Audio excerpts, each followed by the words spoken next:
Okay, today I've got to do something I really don't want to do and I've been putting it off for way too long. It's time to mow the lawn. Let's see how this goes. Huh, that was pretty easy. Okay, so I have a confession to make.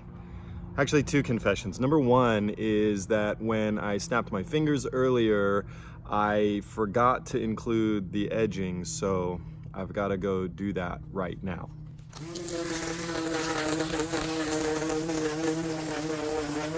Second confession.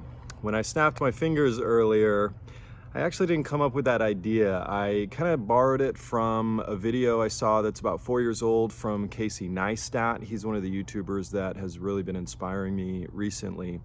I'm telling you that for a couple of reasons. Number one, I am really early on in this YouTube journey, and part of learning a new way to be creative is you kind of end up borrowing from people who have their own voice that inspire you, and along the way you experiment with different things, you see what works for you and what doesn't work for you, and you end up developing your own voice. But that takes time, it takes practice, it takes trying stuff and learning what works and what doesn't. So I saw this thing that Casey Neistat did when he mowed his lawn 4 years ago, and I thought, man, that's cool. I wonder if I could pull something like that off, or what it would even take to actually do that. So I wanted to experiment with it. So I did that in this video today. Along with that, just a couple of days ago, I posted a video where I kind of like ripped my shirt off. There was an edit there for having a Lakers jersey underneath. I took that idea from Trey Van Camp. He's another YouTuber that's really been inspiring me.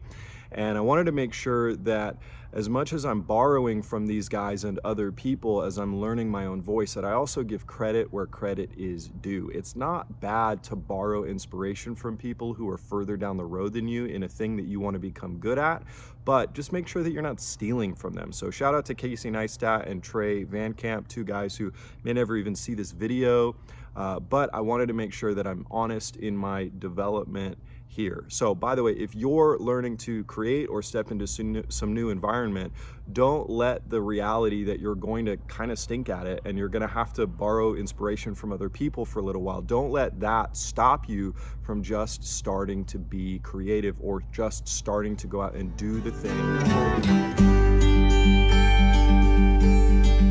Hannah's here because I wanted to ask her a question. Hannah, can you tell me about a time that you were afraid to try a thing, but you did it and it ended up being cool or okay or not as scary as you thought it was going to be?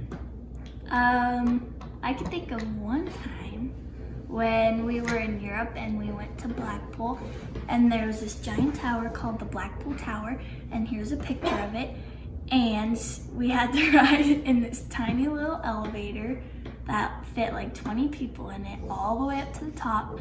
And when you got up to the top, there's this place that you could stand on that had plexiglass on it, and like you just go and you sit there and it shows like a whole lot of the city, and it was really cool. And I was super scared going up. I like was going like that the whole time up. But when we got up there, my cousin took me over to the glass and it was like really pretty. So yeah. Hannah, where are we? Nice? Where are we? At the top of the Blackpool Tower. We are at the very top. Well, as high as you can go. As high as you can go. Hannah, It's so scary. you made it.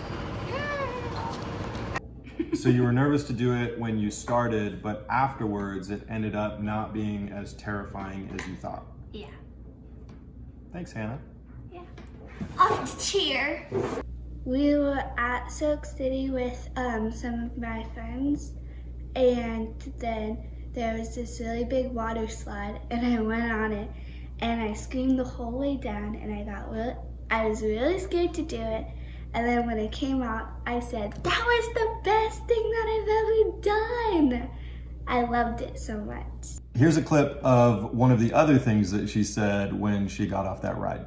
It's the scariest thing I've ever done. Oh, you're so cute. are you okay? She's okay. She's laughing. You ready? Sayla. You're a big baby. I want to do a riptide again. Here's something interesting. If you look behind me, there's blue skies going in this direction. But if you turn around, smoke. That's from the Bobcat fire. Keep praying for our firefighters and the people that live out in that direction. All right, so let me put a bow on everything that you've seen so far and then do a little housekeeping and explain what you can see coming next on the vlog. Everything that you've seen so far in today's vlog was actually filmed yesterday, and it was designed to be a vlog around the idea of prayer being a point of confession. I love those stories that Hannah and Selah shared about how they were afraid to do something and then they did it and it ended up being a great adventure for them, or it ended up being something life-giving. So what I was thinking about when it comes to our prayer around this idea of confession is that confession is something that we often make it out to be something scary, and it's actually something that's incredibly life-giving. Just like Hannah and Selah's stories, and just like I had to make that point of confession about the thing I was borrowing from these other vloggers, the whole point of that is that confession is good for us, and it helps us be honest about what's really going on. It helps us come to terms with ourselves, with our own weaknesses and shortcomings, and it also helps us to get into a strong and right relationship with God. Hold on a second, I have to clear my throat. That's much better. So when we do prayers of confession, what we're doing is we're telling God the truth about how our lives are really going, or something that we're wrestling with. Of course, God already knows all of these things, but we make it to be a scary situation. And the reality is it's absolutely not scary at all. It's really life-giving. Okay, now let me explain what is going on today and what you can see coming up in the future. So last night, everything kind of got thrown for a loop with the vlog because we went over to our friend's house and we helped them move. Again, you can see that in yesterday's vlog episode number 13. Today is gonna be 14, and then tomorrow, 15, you're gonna see what I'm filming today. And that's why you're gonna see me wear 4 different shirts in episode 14, and the shirt I'm wearing today in episode 14, I'm also going to be wearing tomorrow in episode 15. If this is making sense to you, then you're probably smarter than I am. But hold on.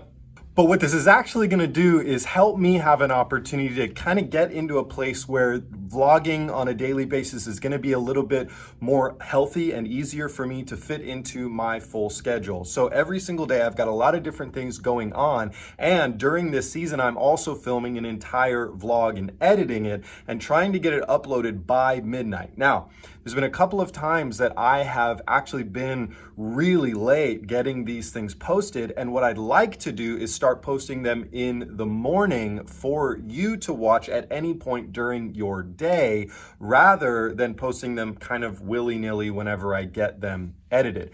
So starting today, what I'm going to be doing is actually filming the vlog that I'm going to share with you tomorrow. So when you see tomorrow's vlog, it's going to be today's living, but tomorrow's episode. Again, I hope that all makes sense to you, but what it's going to do for me is help me be even healthier and more balanced in the way that I am creating this content for you. And I think that might actually help me be a little less stressed and maybe even more creative in the way that I am sharing content.